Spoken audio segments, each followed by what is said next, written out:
자, 유비가 드디어 서촉으로 큰 걸음을 내딛는 바로 그 순간, 형주에서는 말이죠, 상상도 못할 폭풍이 몰아치고 있었습니다. 오늘 여러분과 함께할 이야기, 바로 삼국지 연의 제61회 강을 막아선 영웅, 그리고 편지 한 쌍으로 적을 물리친 군주에 대한 이야기입니다. 이야기의 시작부터 정말 숨이 턱 막힙니다. 거친 강 위에서 벌어지는 절체절명의 사투, 그 중심에 웬 어린아이 하나가 있어요. 근데 이 아이 보통 아이가 아니죠. 바로 유비의 단 하나뿐인 아들 아두입니다.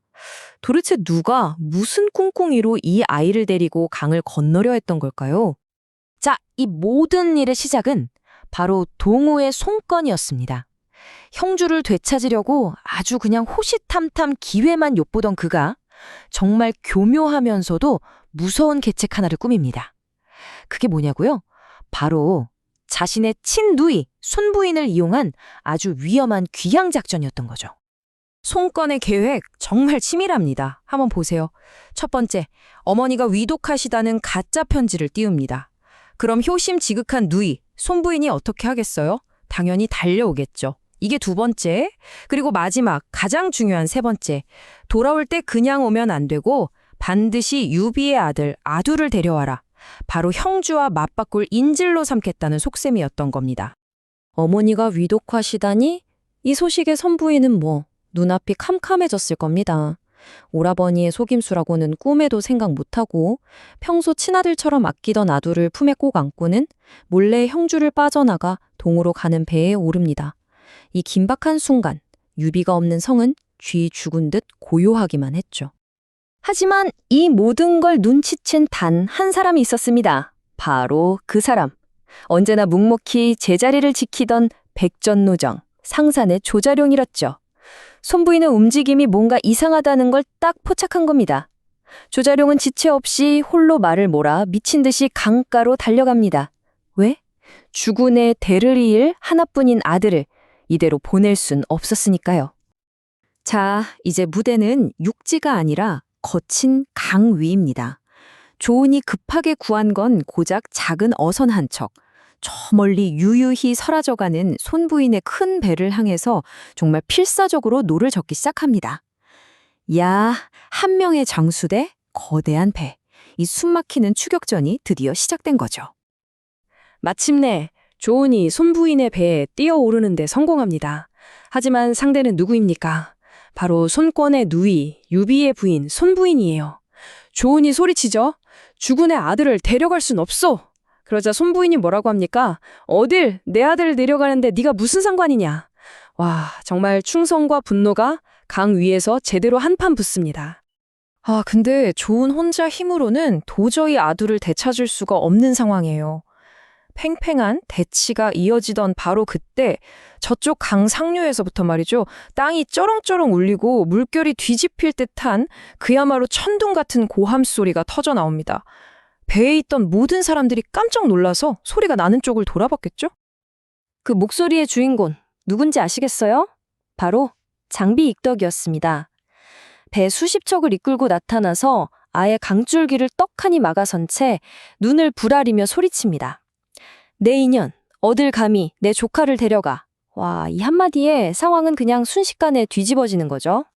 결국 이 사건, 후세 사람들이 절강타라, 즉 강을 막아서 아이를 되찾았다고 부르는 이 사건은 이렇게 끝이 납니다.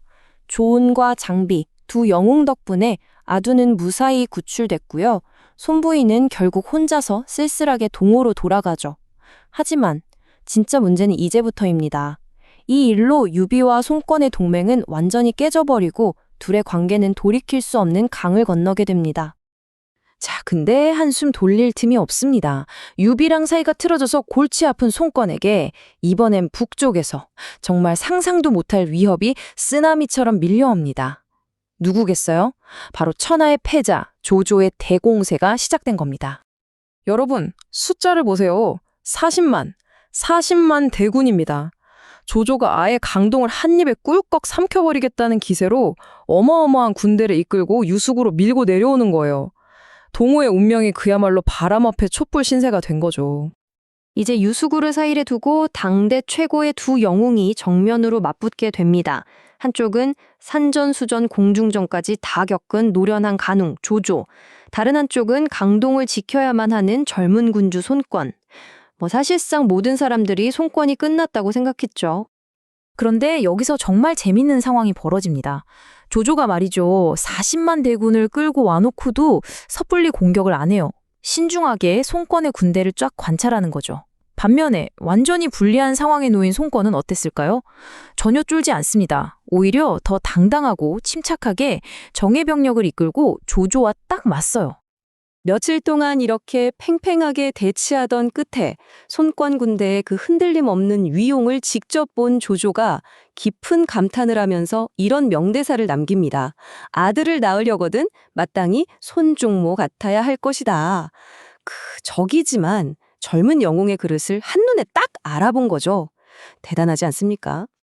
여기서 손권이 또 한 번 모두를 놀라게 합니다. 이 불리한 싸움을 계속 끄는 대신에 갑자기 붓을 들어요. 그리고는 조조에게 편지 한 통을 보냅니다. 칼이 아니라 귤, 펜으로 이 거대한 전쟁의 판을 뒤집으려고 한 거죠. 편지는 아주 짧았습니다. 하지만 그 안에 담긴 메시지는요, 그 어떤 장수의 함성보다도 대담하고 또 강렬했습니다. 자, 그 편지 내용 같이 한번 보실까요? 앞면에는 이렇게 적혀 있습니다. 봄이 와서 강물이 불어날 테니 이제 그만 돌아가시는 게 좋을 겁니다. 이건 점잖은 경고죠. 하지만 진짜는 뒷면입니다.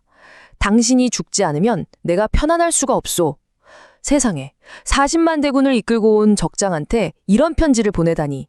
이 배짱 정말 보통이 아니죠. 이걸 받은 조조의 반응은 어땠을까요? 보통 사람이었으면 이놈이 하면서 길길이 날뛰었겠죠. 근데 조조는 역시 조조입니다. 편지를 보고 화를 내는 게 아니라 오히려 크게 웃으면서 이렇게 말해요. 손권은 참 솔직하구나. 결국 손권의 배짱에 또 한 번 감탄하고는 진짜로 40만 대군을 이끌고 그냥 돌아가 버립니다. 자, 이렇게 강을 막아선 영웅들과 편지 한 장으로 40만 대군을 돌려보낸 군주. 삼국지연이 제61회는 이렇게 막을 내립니다. 하지만 생각해보세요. 유비의 아들을 둘러싼 이 갈등, 그리고 조조와 손권, 두 영웅 사이에 흐르는 이 기묘한 긴장감과 존중. 이 사건들이 앞으로 삼국 전체의 판도를 어떻게 뒤흔들어 놓을까요? 그 거대한 나비 효과에 대한 이야기는 다음 시간에 계속됩니다.